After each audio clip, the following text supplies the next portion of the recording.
Hey guys, I just got done filming my conversation with Marty for this week. We talked about buying and selling simultaneously and getting pre-approved on a contingency, foreclosures, estate sales, one of Marty's new listings in Willow off Nancy Lake, and the potential for some development in Willow. So if those are topics that interest you or you just want to learn more about real estate in Alaska, stay tuned and we'll get to it. So we are here for another conversation with my broker, Marty Van Diest. I'm Martha Brookbank with Valley Market Real Estate, and this is my broker, Marty. Hello there. All right. What's on your mind? What's going on this week? Oh my goodness. Well, I was going to do a video. We're going to do it on selling a house and buying a house at the same time. Do you want to do that? Yeah, I have some buyers right now who are selling their home in, I think they're in Tennessee or Kentucky, and they need to buy a house up here. And they were under the impression for a while that they couldn't get pre-approved until their house sold, but they need to be up here by December. So really, we need to be under contract in November. So I finally was able to kind of convince them to talk to a lender now and get pre-approved on a contingency. Okay, good. Well, so yes, you can get pre-approved even though you haven't sold your house. There are several different possibilities there. You might have such a solid equity position that you owe very little on your house, and you may not even have to sell your house in order before you buy the other house. You might be able to put them in a different order. Either you make real good income so you can support the payments on two houses, or maybe you owe nothing or very little on your original house. But most people aren't in that position, so if you're like most people, you have to sell your house first before you can buy the other house. Mm-hmm. So you're going to make a full video on that? Yeah, I was thinking about making a full video. If you guys want to learn more about that, subscribe to the Valley Market Real Estate YouTube channel, and Marty will make a video on that soon. We need to make a link between the two channels. Yeah, okay. We could. We'll figure that out. Just subscribe to both. What else? What else is going on? Oh, let's see. What else are we doing? I just wrote a HUD offer. Nice, yeah. And so those are always interesting, working with HUD. Yeah, it's a lot different. You put a bid in, right? Yeah, when you write a HUD offer, you put a bid in with no signatures. And if HUD accepts your bid, then they send you all the paperwork and you have to get it back right away, like 24 hours. So we just got that part done. And they don't even tell you if they don't accept your bid. No, they kind of ignore you. Yeah. In this case, they actually countered us with an email, just an email saying, hey, we would accept this number. And my buyer said, no, I'm not going to do that. So we ignored them. Yeah. And then they literally called and said, hey, is your buyer still interested? And I said, well, I think he probably would still be interested at his original asking price or offered price. So we went with that. So you had a chance to stick it to him a little bit. So I bet a lot of people don't know what a HUD home is. Oh, that's true. That's a good housing thing to talk about. So HUD is Housing and Urban Development. And they are the ultimate insurer of an FHA loan. So if you get an FHA loan, what's FHA stand for now? Federal Housing Administration. Quizzing me.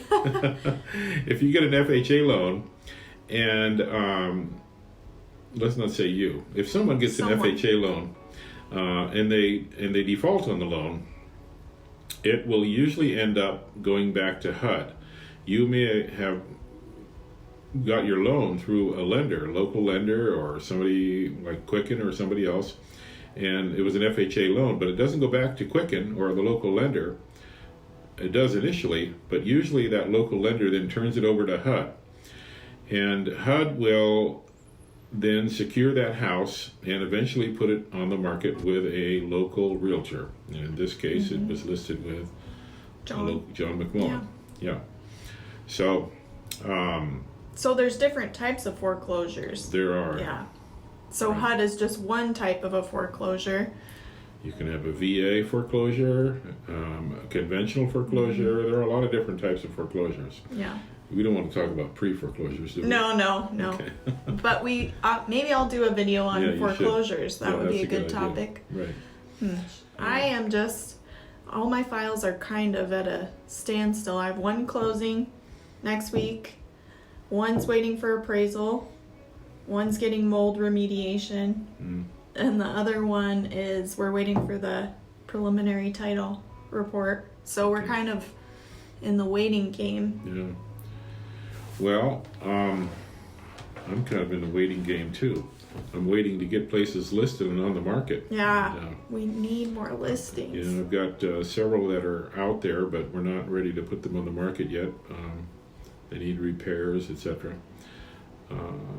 Let's see. What about that Nancy Lake one you just Oh listed? yeah, that just went active yesterday. So Nancy Lake just went active yesterday. If anybody knows anyone who wants to live on the lake frontage is fantastic. Nancy Lake is up in Willow. It's a really good sized lake. There's lots of good fishing in it. It's an interesting lake. It's not just a round lake. There's lots of little inlets and channels through it. It's kind of cool. So, and it's not that far away. It's mile 69 on the Parks Highway. So that's 20 miles from Wasilla, something like that. I have a question for you. Okay. Do you think Willow's going to be the new Wasilla? Well, if they ever complete that road that they keep talking about that would go from Point McKenzie to Willow, and if they ever complete the bridge across the Knick, then yes, Willow will boom. And I don't know when that will be. That road from Point McKenzie to Willow, that would open up a lot of what we consider remote. You know, there's so many remote properties for sale that you can't get to unless you fly in. Right. Yeah. So that would open up a lot of places. Yeah. You'd be able to drive to a lot of places that right now you have a hard time getting to, even with an ATV. So my thought is maybe investing in some of those cheaper lots in Willow might be a good long-term. Yeah. It could be. Could be. Yeah, if you're one of those that want to purchase in the path of progress, Yeah. take a good look at Willow. There's a lot of land up there. Yeah, there is. Right. Okay, so right now I'm selling a property that is an estate sale. And so anytime you have an estate sale, we can talk about estate sales in general. I actually have several of them listed and in the process of selling. Often the executor of the estate, the person that has to handle the sale and make all the decisions, has other people looking over his shoulder, other heirs of the estate. And that executor then has to be very careful. He knows that people are second guessing every decision he makes. And so sometimes an executor will actually hire an attorney to help him, guide him through the process, and that is the case in one of the situations. And in the other case, the executor is confident enough to say, well, I'm just going to do this, and we'll figure this out in the end. So an estate sale is a sale where the actual owner has passed away and the land or the house has gone to the heirs as under a will, hopefully. And then there's an executor of that will, and that's the person who make sure that everything is done and sold or transferred according to the will. So we have at least a couple of them right now we're marketing, and we're always working on one of those.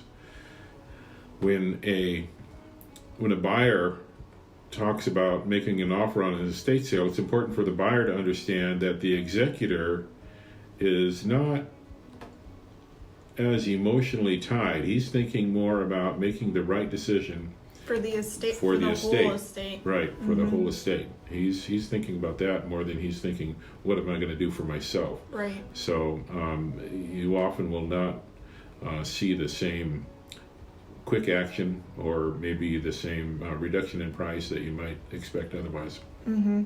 I think I had put in an offer in that kind of deal earlier this summer where a buyer thought, a property maybe wasn't worth what they had listed, but because there were multiple people involved, the seller couldn't come down that far because it wasn't really just up to them. They were thinking in the best interest of the whole.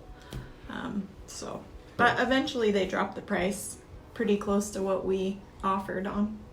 So I'll never forget, I had a deal one time where the seller were 7 children, because the